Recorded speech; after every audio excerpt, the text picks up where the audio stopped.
Assalamualaikum warahmatullahi wabarakatuh. Halo semuanya, kembali lagi dengan saya Kaila Halimatus Sadiah. Di sini kita akan membahas tentang pengenalan IP address dan subnetting. Di mana IP address itu adalah Internet Protocol Address, adalah label numerik unik yang diberikan kepada setiap perangkat komputer, ponsel, dan server yang terhubung ke jaringan komputer atau internet. Sementara subnetting itu adalah upaya atau proses untuk memecah sebuah network dengan jumlah host yang cukup banyak menjadi beberapa network dengan jumlah host yang lebih sedikit. Nah, di mana kita juga memiliki IP classful dan classless. Nah, di mana classful ini adalah sistem pembagian IP yang menggunakan kelas tetap seperti A, B, C, dan E untuk menentukan network ID dan host ID tanpa memperhatikan subnet max tambahan. Sementara classless itu adalah sistem yang tidak lagi terikat kepada kelas IP tertentu, melainkan menggunakan CIDR atau Classless Interdomain Routing untuk menentukan network dan host dengan prefix, contohnya 27 atau 20 dan lain-lain. Nah, di sini ada CIDR. Nah, CIDR itu apa sih? CIDR itu adalah Classless Interdomain Routing, adalah metode untuk mengelompokkan dan mengklasifikasikan alamat-alamat IP tanpa mengikuti sistem kelas tradisional seperti kelas A, B, dan C.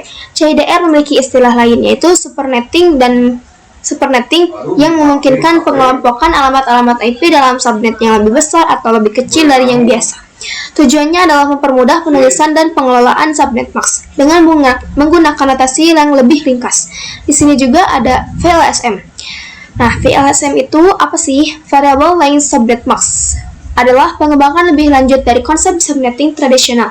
Di dalam VLSM, subnetting dilakukan berdasarkan jumlah host yang dibutuhkan untuk setiap subnet, sehingga memungkinkan penggunaan subnet yang lebih efisien daripada subnetting klasik. Pada VLSM, setiap subnet bisa memiliki ukuran subnet max yang berbeda, tergantung pada jumlah host serta sesuai dengan kebutuhan masing-masing subnet tersebut. Hal ini memungkinkan untuk penggunaan IP address yang lebih efisien dalam jaringan yang besar dan kompleks. Nah, selanjutnya kita akan membahas tentang CIDR dan VLSM dan perhitungannya ya. Nah, di sini kita akan membahas CIDR dan VLSM. Bagaimana sih cara menghitung kedua metode ini? Sebelum kita ke perhitungan, IP address itu memiliki 8 bit. 8 bit ya. Yang dinamakan 8 bit ini ada 32 bit. 32 bit dan 4 oktet. 1, 2, 3, 4. Nah, IP address itu suatu pengalamatan memiliki 4 oktet. Di dalam 4 oktet ini memiliki 8 bit, di mana 8 tambah 8 tambah 8 tambah 8 itu sama dengan 32 bit. Nah, konsep dari CIDR itu apa sih? Nah, IP address memiliki yang namanya slash. Contoh 192.16.1.1/24. IP address ini terdiri dari bilangan desimal, di mana bilangan desimal ini terdiri dari angka 0 sampai 255. Lalu apa sih slash ini? Slash ini disebut prefix atau total IP. Nah, ini yang dinamakan CIDR. CIDR itu hanya menentukan total IP-nya. Ya, begitulah konsep dari CIDR ya. Lalu ada perhitungan dari CIDR. Baik, di sini ada perhitungan CIDR, di mana rumus kelas C itu ada 128, 64, 32, 16, 8, 4, 2, dan 1. Nah, 128 ini diawali dengan slash 25 ya. Jadi di sini ada 26, di sini 27, di sini 28, di sini 30, 29, 30, 31, 32 sampai habis ya, semuanya sampai habis. Lalu di sini ada IP kelas C yaitu 192.168.0.10/25. Nah, 25 ini ada di kelas C. Lalu kenapa angka ini bisa ditentukan 25? Karena IP address itu terdiri dari 32 bit dan 4 oktet. Dari masing-masing 4 oktet itu ada 8 bit. Kenapa prefix atau total IP itu berjumlah 0 sampai 32? Lalu bagaimana cara angka ini jadi 25? Kita lihat di sini ada 4 oktet. Nah, 8 tambah 8 itu 16, 16 tambah 8 24, 24 tambah 8 itu jadi 32. Bagaimana cara slice ini menjadi 25? Lihat di sini. Di sini ada 8, 8, 8, 24. Nah, di sini jangkauan terakhirnya itu 1. Jadi hasilnya 25. Sehingga 25 ini berada di kelas C. Di sini ada kelas A, B, C. Lalu kelas A hanya menggunakan 1 oktet. Lalu kelas B hanya menggunakan 2 oktet ini. Lalu kelas C yang terakhir menggunakan 3 oktet. Yang digunakan, lalu kenapa 25? Karena bilangan oktet tadi ya teman-teman. Nah, angka terakhir ini, yang ini, kita itu di dalam jangkauan kelas C, di mana 0-nya itu kita bisa memakai 0 ini. Lalu bagaimana cara menentukan total IP dari 25 ini? Nah, karena 25 ini ada di 128, berarti angka IP-nya itu dari 25 ini. Nah, karena 25 ini ada di 128, berarti IP-nya ini 128. Maaf. 128. Jadi 255, 255, 5.128. Jadi begitulah konsep dari perhitungan CIDR. Nah, lalu kita mau menjelaskan subnet max-nya. Baik, kita lanjut di CIDR ini. Subnet itu apa sih? Yaitu identitas jaringan IP address. Subnet max ini terdiri seperti kode pos yang digunakan di setiap wilayah untuk bisa saling mengenal. Nah, kalau kelas C itu terdiri dari /25 sampai akhir 32. Jadi kelas C itu prefiksnya dari 25 sampai 32 ya. Nah, kalau misalkan slash ini diganti jadi /28, berarti kita bisa hitung di sini. 25, 26, 27, 28. Nah, 28 ini di angka 16. Apakah harus seperti ditulis 16 gitu di sini? Tidak ya, teman-teman, itu salah. Jadi kita harus menyebelahkan dari 128, 64, 32 dan 32 seperti ini, dan hasil prefiksnya itu 224. Jadi ini perhitungan CIDR-nya. Lanjut, kita ada perhitungan yang namanya VLSM, yaitu pemecahan yang lebih rinci karena ada pembagian network, host, dan broadcast. Ini ya, network, host, dan broadcast. Kita lanjut. Nah, di sini ada VLSM. Apa aja sih yang dicari dari VLSM ini? Yaitu network, host, dan broadcast. Dimana network ini atau blok subnet adalah alamat pertama dalam subnet, berfungsi menandai jaringan. Yang kedua itu host, alamat IP yang dipakai perangkat, PC, server, dan lain-lain dalam jaringan. Yang ketiga ada broadcast, yaitu alamat terakhir dalam subnet yang digunakan untuk mengirim pesan ke semua host dalam jaringan. Nah, langsung saja kita bahas rumus-rumus pada VLSM ini. Nah, pertama ada subnet max. Kita nggak usah bahas lagi subnet max karena kita sudah memakai metode CIDR yang kita bahas pada video sebelumnya. Nah, yang kedua ada network, host, dan broadcast. Kita fokus kepada 3 ini ya. Kita langsung saja ke rumus VLSM ini ya. Oke, yang pertama kita akan mencari network. Di sini ada IP-nya yaitu 192.16.12.90/27, di mana kita akan mencari subnet /27 yang pertama 25, 26, 27. Kita tandai 111. Kenapa? Karena itu adalah bilangan biner yang ingin kita pakai. Lalu sisanya 0 karena kita tidak pakai sampai /32. Nah, teman-teman harus ingat bilangan binernya ya, karena akan nyambung dengan network dan host ini. Di sini udah ada caranya ya teman-teman, 256 dikurangi total IP. Nah, kita tambahin dulu ya, kita tambahin subnet max ini, itu 128 ditambah 64 tambah 32 yaitu 224. Lalu kita cari networknya. Di sini ada 256 dikurangi total IP yaitu 256 dikurangi 224 sama dengan 32. Lalu ada 2N di sini. N di sini itu sebagai pangkat, dimana pangkatnya itu bilangan biner ini ya teman-teman. Jadi 2N ini kita hitung, ini itu 1, 2, 3. Jadi 2 pangkat 3. Nah, kita ini anggap pangkat ya 3, soalnya saya tidak tahu. Sini ada 2 pangkat 3, yaitu dimana 2 pangkat 3 itu adalah 8. N itu bilangan biner dari 1. Ya, ini. Lalu gimana hasil prefiksnya? Apakah dua-duanya?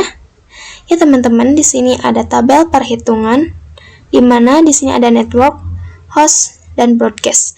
Nah, karena IP address ini berjumlah 0 sampai 255, maka ia dimulai dari angka 0.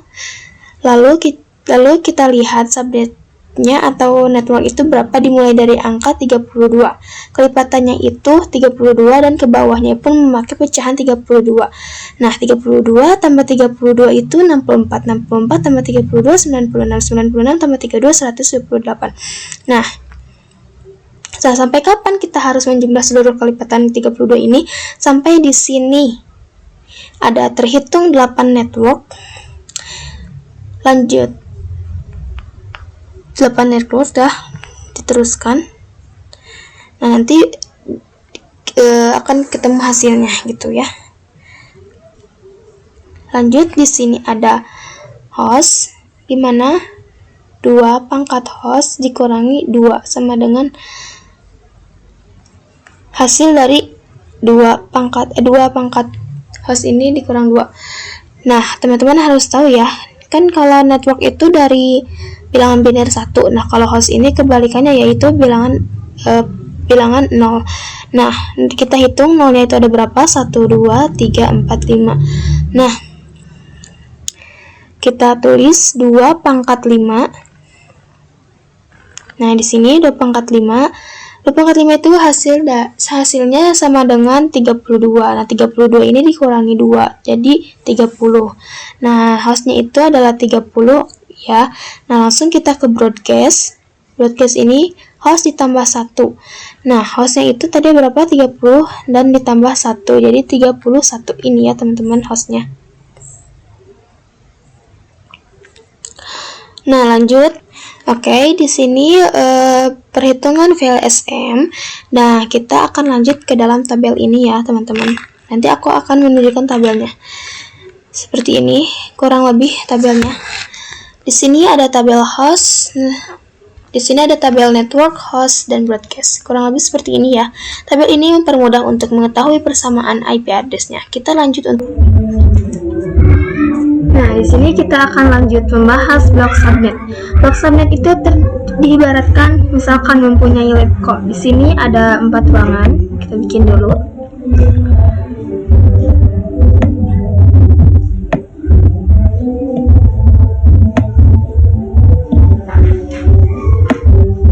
Itu. Maaf kepanjangan. Nah, di sini ada 4 ruangan. Blok subnet ini merupakan identitas awal atau pembagian IP address yang kita gunakan.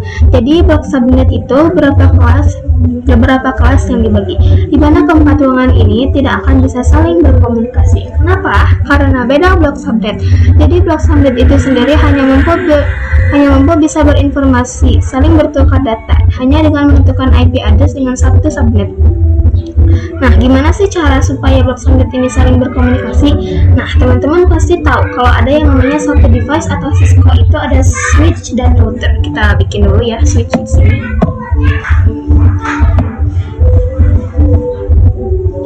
Switch itu seperti gini ya, teman-teman, kotak gitu.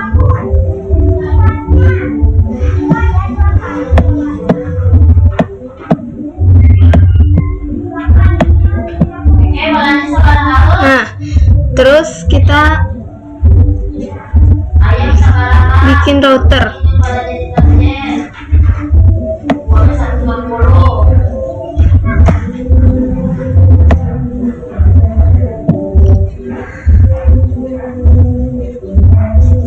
Nah, kalau switch itu suatu perangkat jaringan yang bisa menghubungkan jaringan 1 dan 2, tetapi hanya dalam satu blok subnet yang sama. Jadi misalkan blok subnet yang pertama yaitu 19.60.70.2.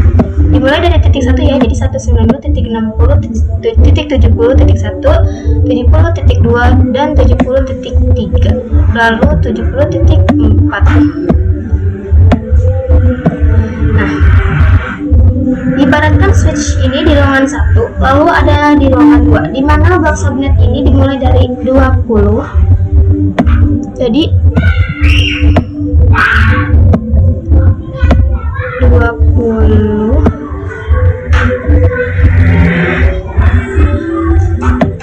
21, jadi 192.60.70.20. So di sini 22.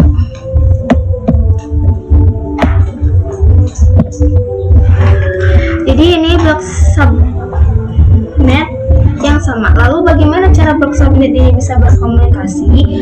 Yang berkomunikasi satu dengan yang lainnya, kita menggunakan perangkat router.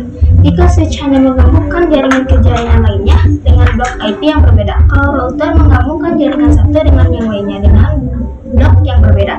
Lalu kita lanjut membahas implementasi IP address dan router.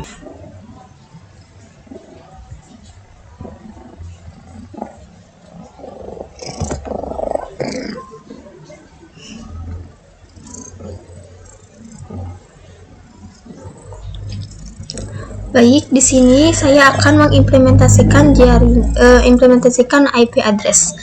Kita tambahkan PC dulu.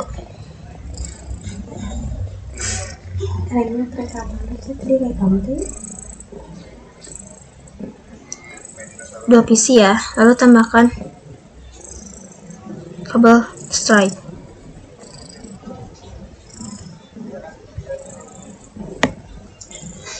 Luruskan. Lalu kita desktop IP configuration 192.168.1.1. Lalu sini desktop IP configuration 192.168.1.2.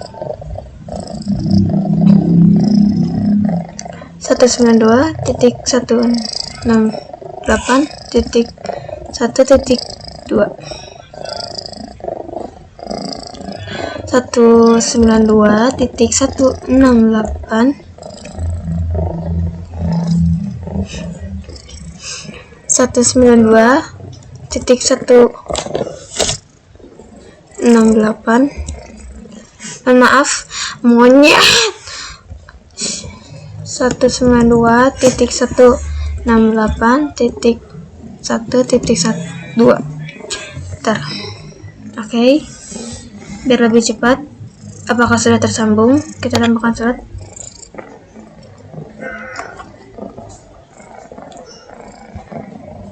Mohon maaf.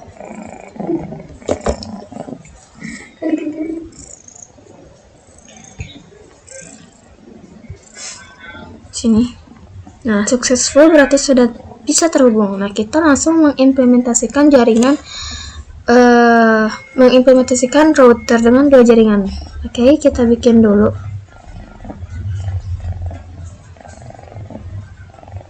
Membuat dua jaringan dengan satu router, kita mulai saja dengan memasukkan desktop IP configuration.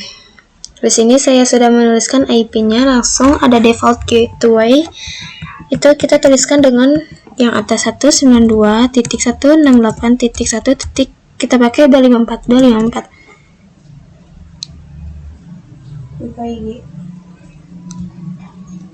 Lalu ke PC 2 kita pakai 192.168.1.254 sama ya teman-teman. Maaf ini salah. Langsung kita ke PC, ke jaringan kedua. Ini belum ada IP address-nya, itu 192.168.2.1. Enter.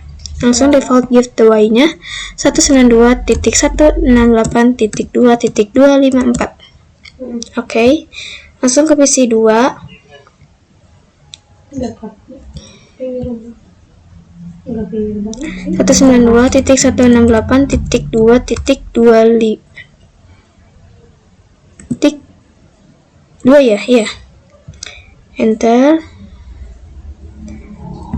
Lalu 192.168.2.254.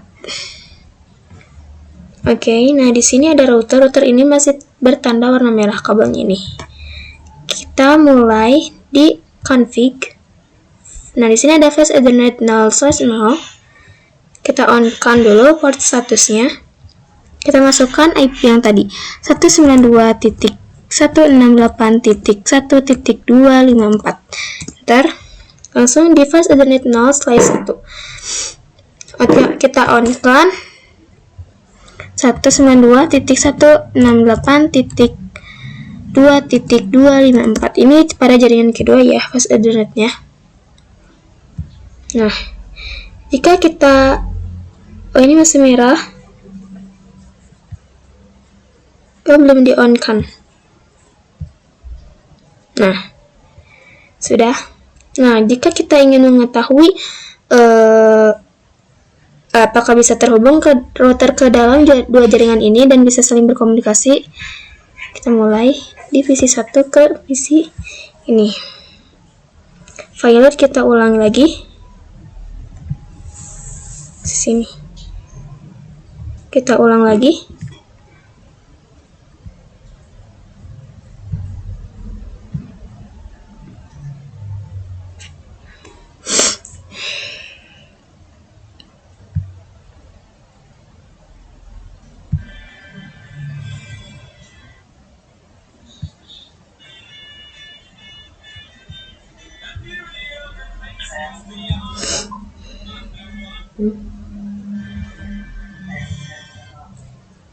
Nggak tahu.